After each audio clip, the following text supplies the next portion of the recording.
It is very seldom that mere ordinary people like John and myself secure ancestral halls for the summer. A colonial mansion, a hereditary estate, I would say a haunted house, and reach the height of romantic felicity, but that would be asking too much of fate. Still, I will proudly declare that there is something queer about it. Else, why should it be let so cheaply? And why have stood so long untenanted?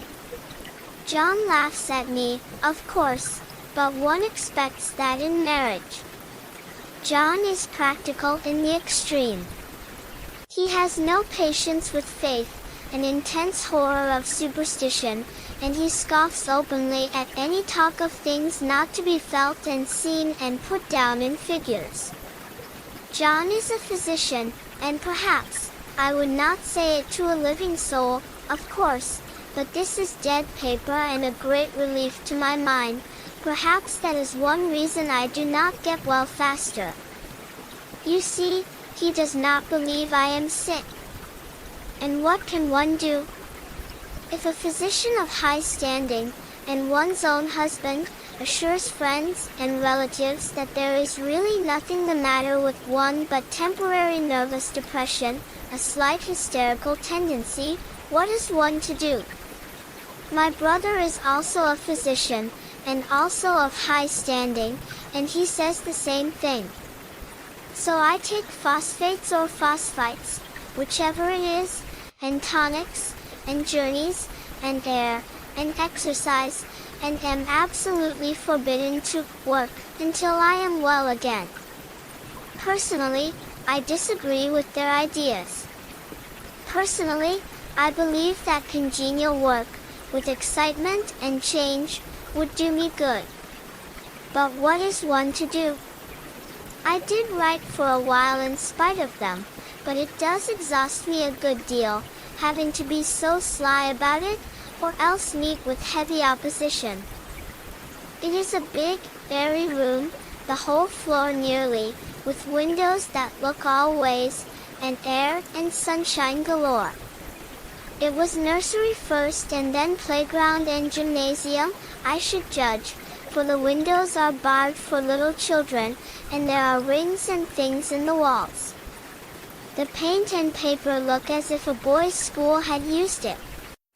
It is stripped off, the paper, in great patches all around the head of my bed, about as far as I can reach, and in a great place on the other side of the room low down. I never saw a worse paper in my life. One of those sprawling flamboyant patterns committing every artistic sin. It is dull enough to confuse the eye in following, pronounced enough to constantly irritate and provoke study, and when you follow the lame, uncertain curves for a little distance they suddenly commit suicide, plunge off at outrageous angles, destroy themselves in unheard-of contradictions. The color is repellent, almost revolting, a smoldering, unclean yellow, strangely faded by the slow-turning sunlight. It is a dull yet lurid orange in some places, a sickly sulfur tint in others. No wonder the children hated it. I should hate it myself if I had to live in this room long. There comes John, and I must put this away. He hates to have me write a word. We have been here 2 weeks, and I haven't felt like writing before, since that first day. I am sitting by the window now, up in this atrocious nursery, and there is nothing to hinder my writing as much as I please, save lack of strength. John is away all day, and even some nights when his cases are serious. I am glad my case is not serious. But these nervous troubles are dreadfully depressing. John does not know how much I really suffer. He knows there is no reason to suffer, and that satisfies him. Of course it is only nervousness.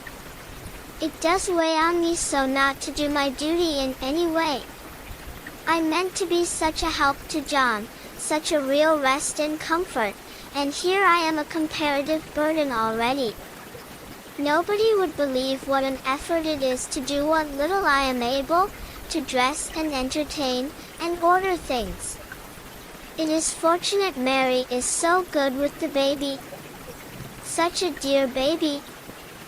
And yet I cannot be with him, it makes me so nervous.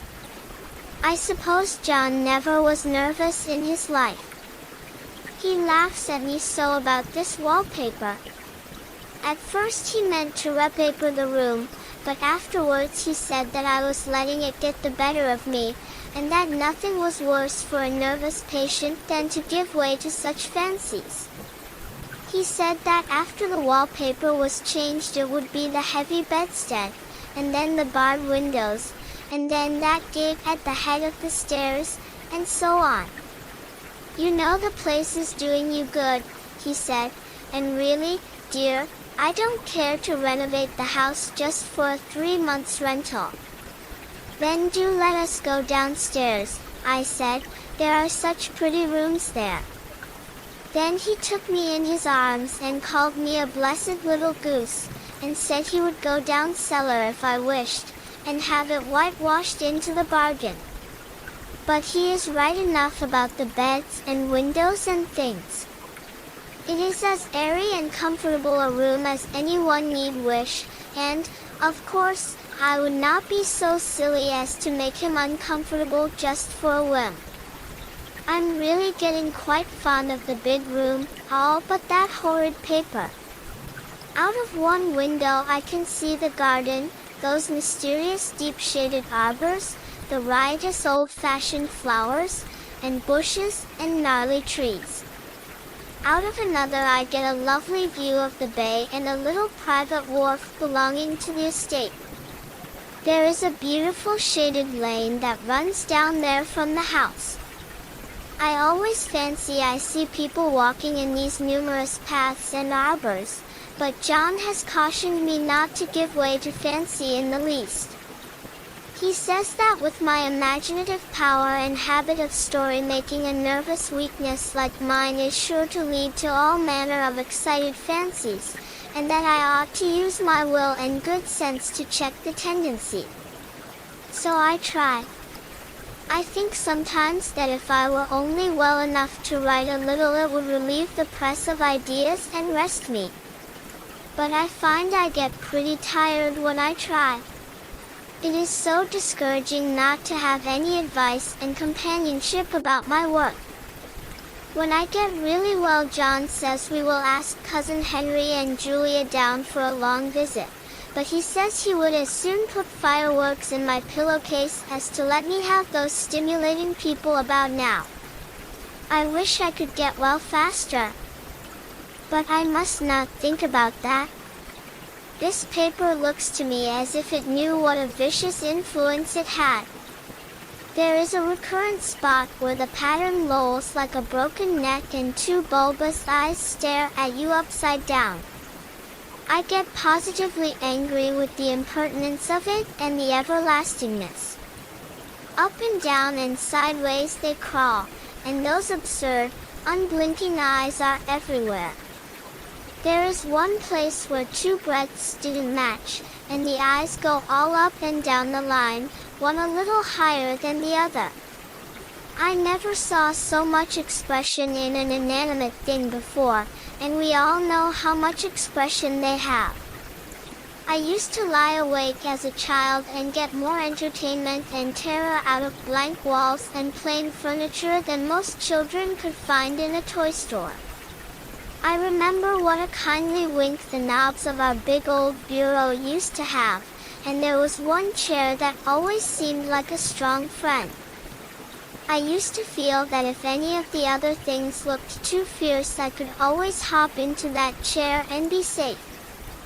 The furniture in this room is no worse than inharmonious, however, for we had to bring it all from downstairs.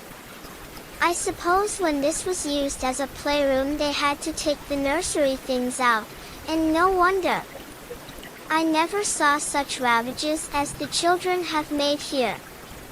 The wallpaper, as I said before, is torn off in spots, and it sticketh closer than a brother, they must have had perseverance as well as hatred.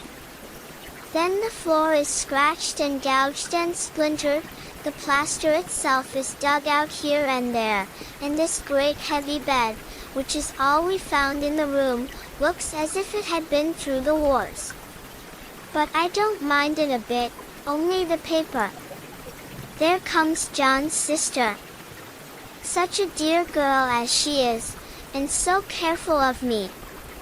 I must not let her find me writing. She is a perfect and enthusiastic housekeeper, and hopes for no better profession. I verily believe she thinks it is the writing which made me sick. But I can write when she is out, and see her a long way off from these windows. There is one that commands the road, a lovely, shaded, winding road, and one that just looks off over the country. A lovely country, too, full of great elms and velvet meadows.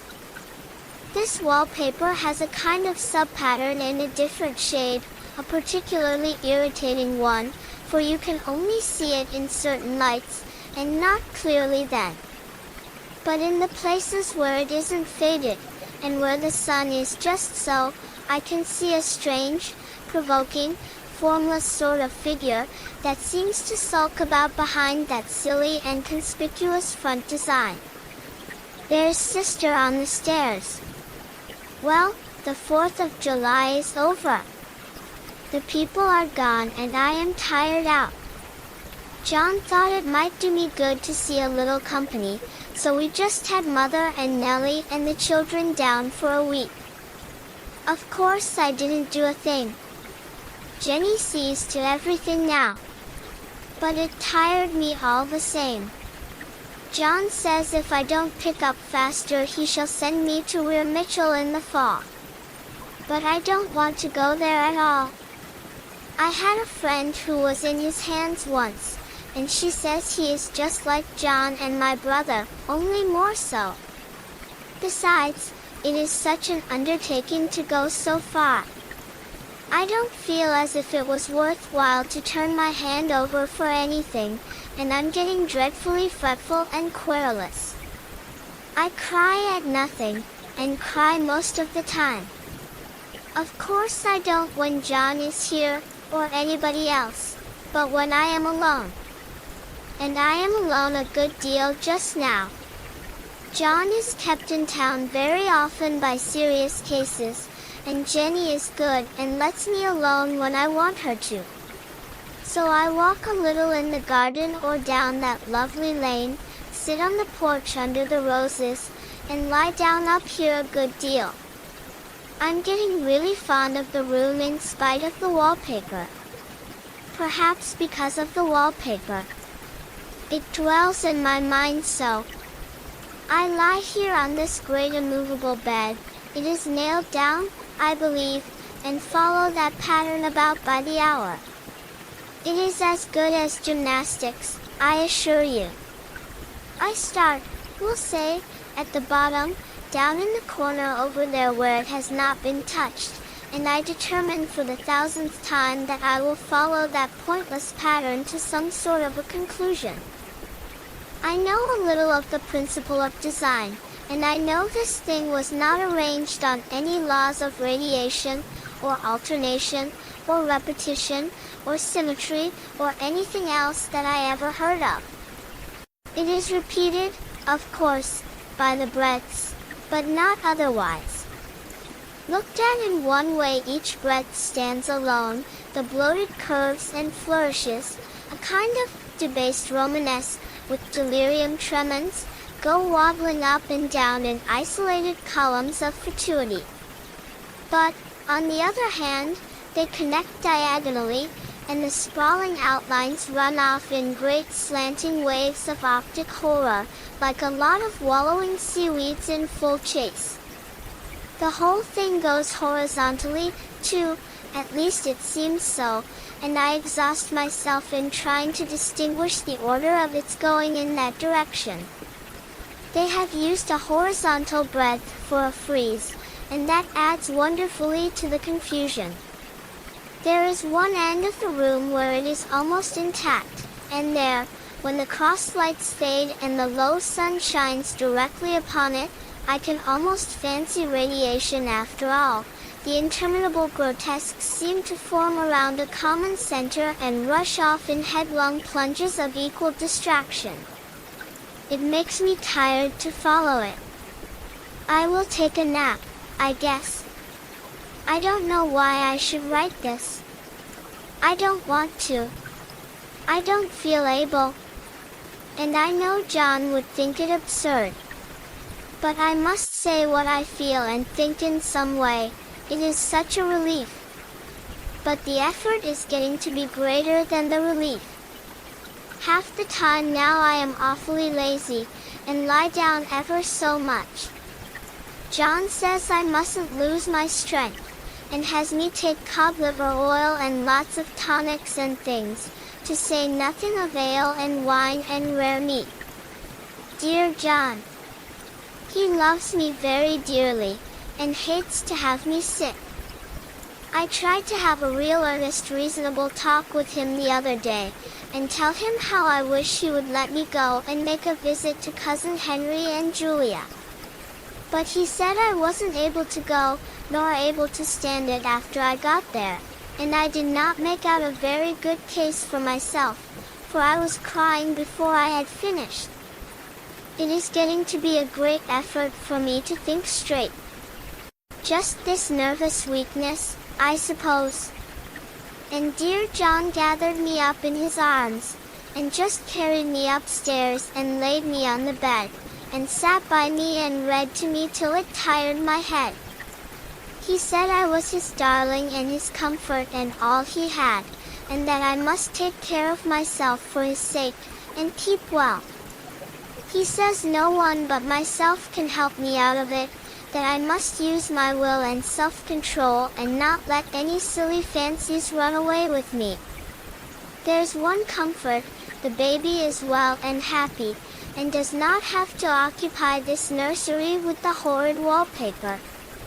If we had not used it, that blessed child would have. What a fortunate escape! Why, I wouldn't have a child of mine, an impressionable little thing, live in such a room for worlds. I never thought of it before, but it is lucky that John kept me here after all. I can stand it so much easier than a baby, you see.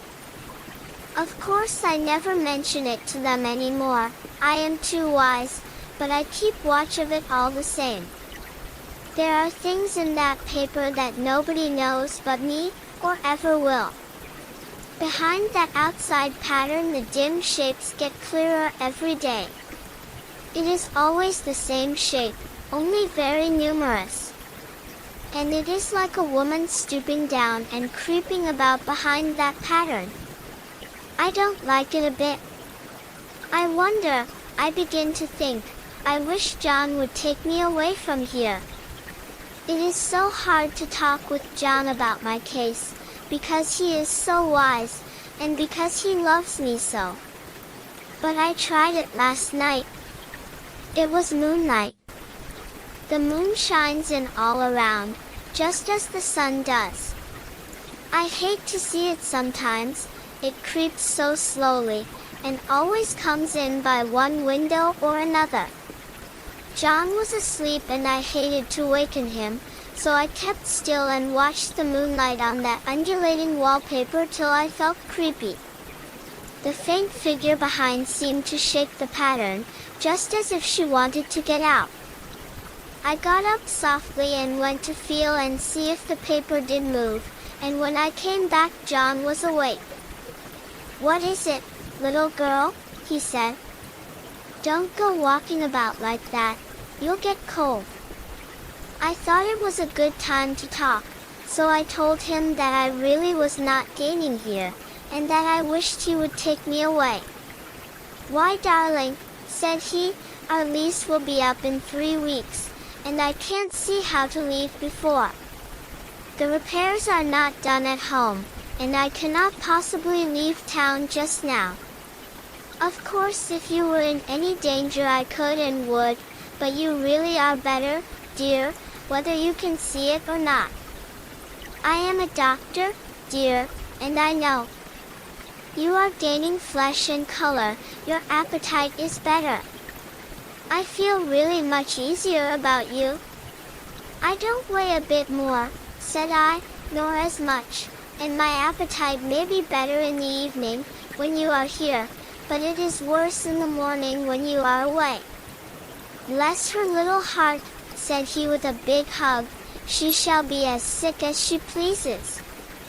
But now let's improve the shining hours by going to sleep, and talk about it in the morning. And you won't go away? I asked gloomily. Why, how can I, dear?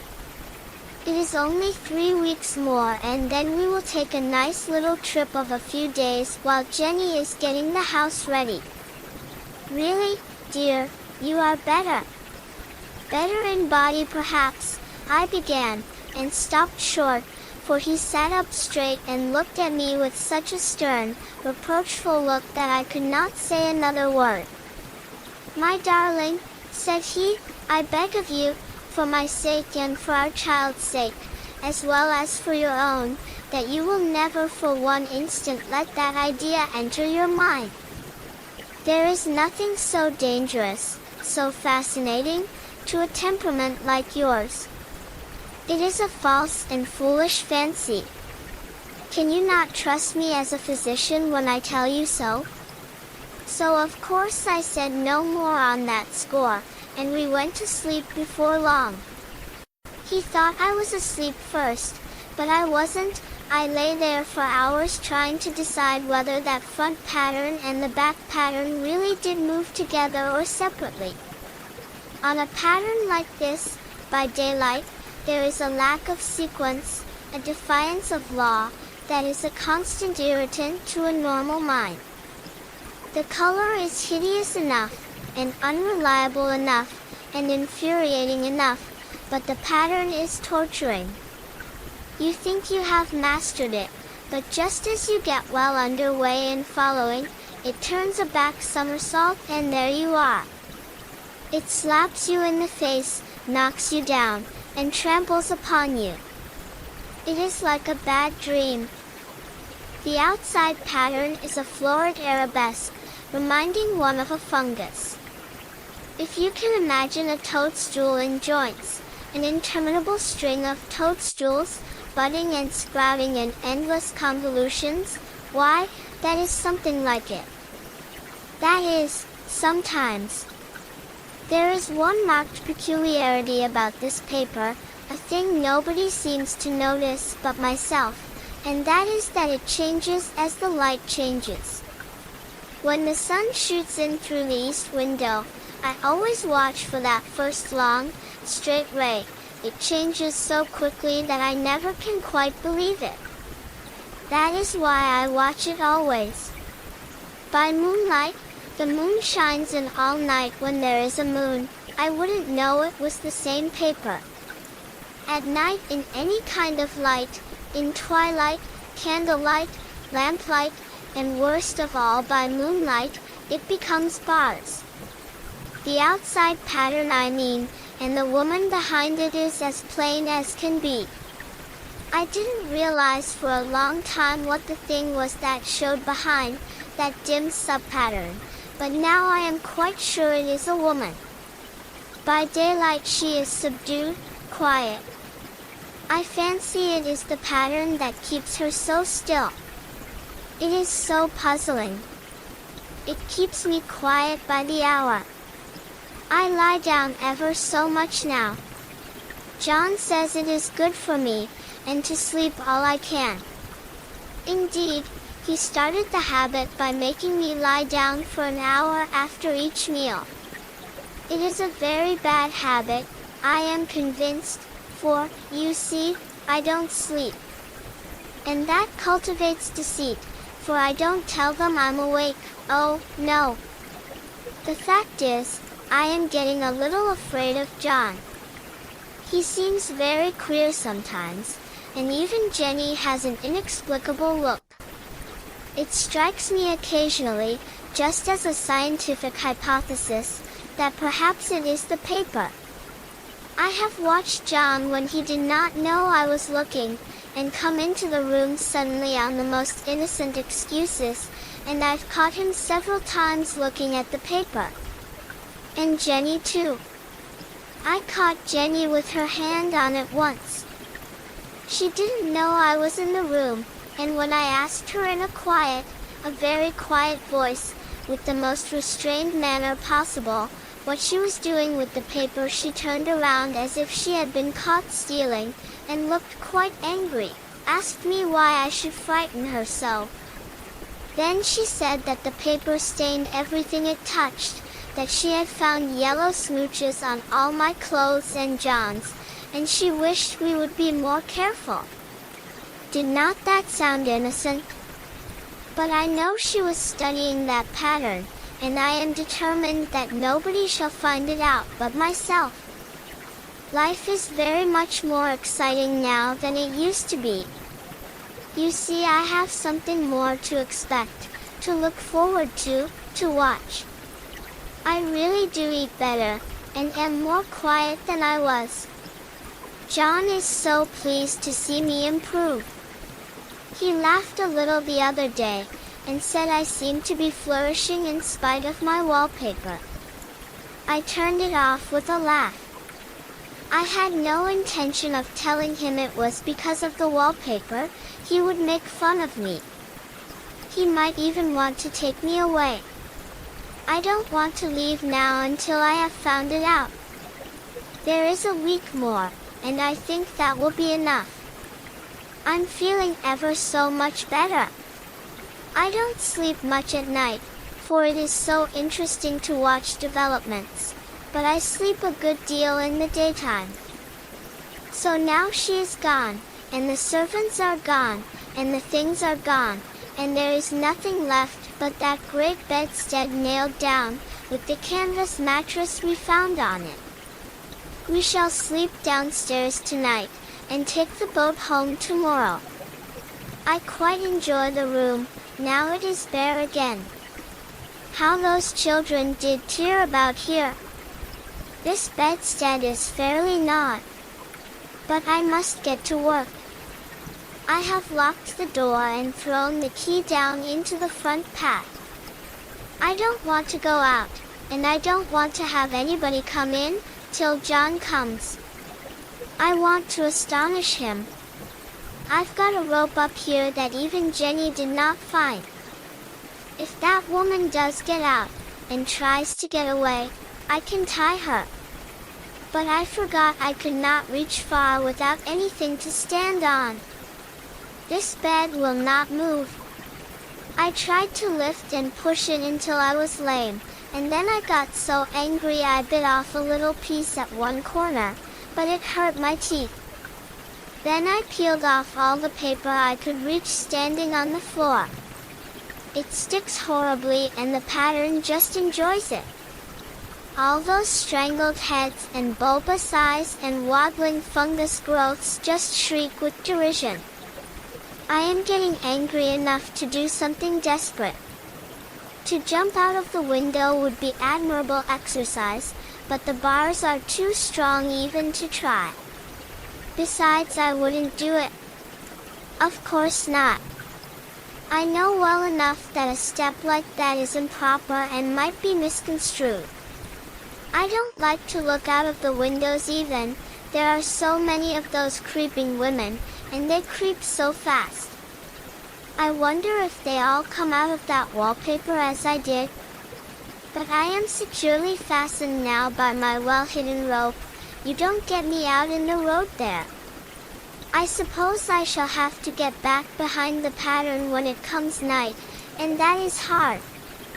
It is so pleasant to be out in this great room and creep around as I please. I don't want to go outside. I won't, even if Jenny asks me to. For outside you have to creep on the ground, and everything is green instead of yellow.